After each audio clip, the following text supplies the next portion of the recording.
One particular subject where this comes up a lot for me, because I've written about it a lot in the past as a reporter, is SNAP, food stamps, where there's a similar construct around this perennial coverage of stories either about food stamp fraud, which makes up in reality a very small percentage of actual total benefits dispersed. Less than 1%. Yeah, it's an extremely efficient and very, very not corrupt program, remarkably so.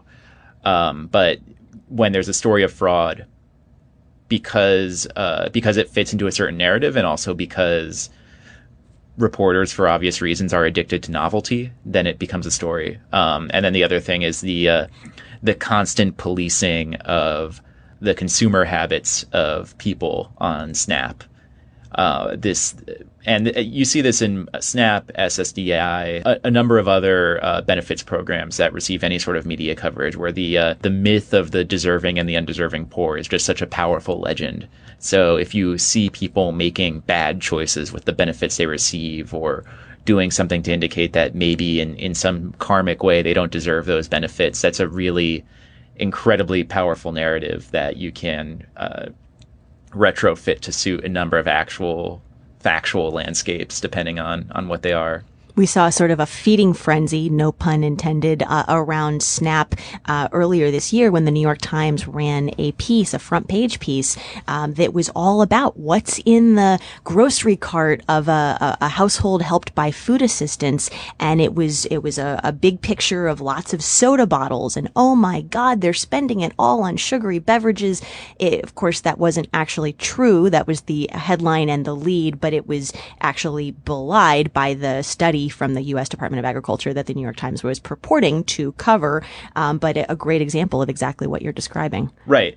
And if I'm remembering the story correctly, part of the issue is also that the New York Times failed to compare it to the consumption habits of the average American family not on SNAP, which I do think that reporters obviously shouldn't fall into the trap of sanctifying poverty, or because that's the flip side of the myth of the undeserving poor, is the myth of the saintly, intrinsically deserving poor, which is just buying the framing but approaching it from a different way. We're all humans, right? Exactly. We're all real people. It's no one's perfect, right? SNAP recipients and SSDI recipients should be treated like normal people, and the expectation should be that they respond to incentives and benefits or penalties in the same way that any of us would.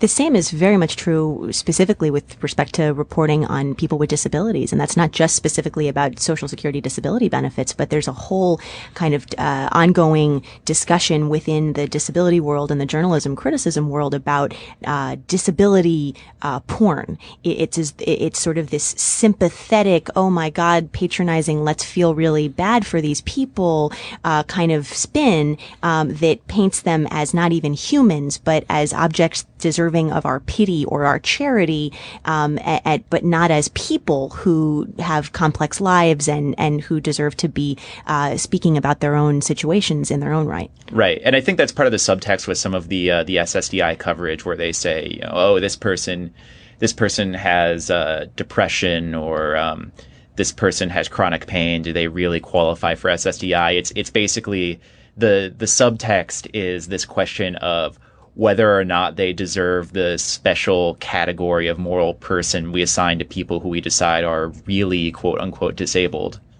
So back to your role as an editor and sort of what the responsibility is incumbent on people who work on these issues. It's hard to have this conversation without thinking about 1996 and the myth of the welfare queen, which was many years of reporting kind of reaching a crescendo in the early 90s that then didn't just provide cover, it sort of provided an imperative for Congress and the White House to act, because there was such a national fervor around the perception perception that we had all these people in this country, particularly, and it was very racialized, single moms who were popping out babies so that they could get all these supposed large welfare checks. The welfare queen never existed, and there's been tremendous media and journalistic criticism sort of tracing it back and finding the origin in President Reagan's speeches. But she had a huge impact, even though she wasn't real. And it feels very much like that's what we're watching here with this ongoing zombie lie about the Social Security disability programs and really public assistance and social insurance more broadly. What is your hope and what is your call when it comes to journalists who work on these issues? Mm-hmm. Well, first of all, I think that not enough journalists who report on these issues talk to experts in academia, sociologists or public policy experts. I think also there needs to be more interaction with caseworkers, social workers. In reporting on SNAP and other poverty issues, I talk to a lot of people who work at food banks. The professional norms and the code of ethics you're supposed to follow as a journalist differs from the sorts of responsibilities you have if you work at a nonprofit or if you work as a sociologist covering low income populations. So it doesn't mean talking to those people uncritically or deferring your entire perspective to them. But if you're going to get a holistic picture of what's actually going on, then you need to consult experts, not just whatever your idea of both sides of a debate might be.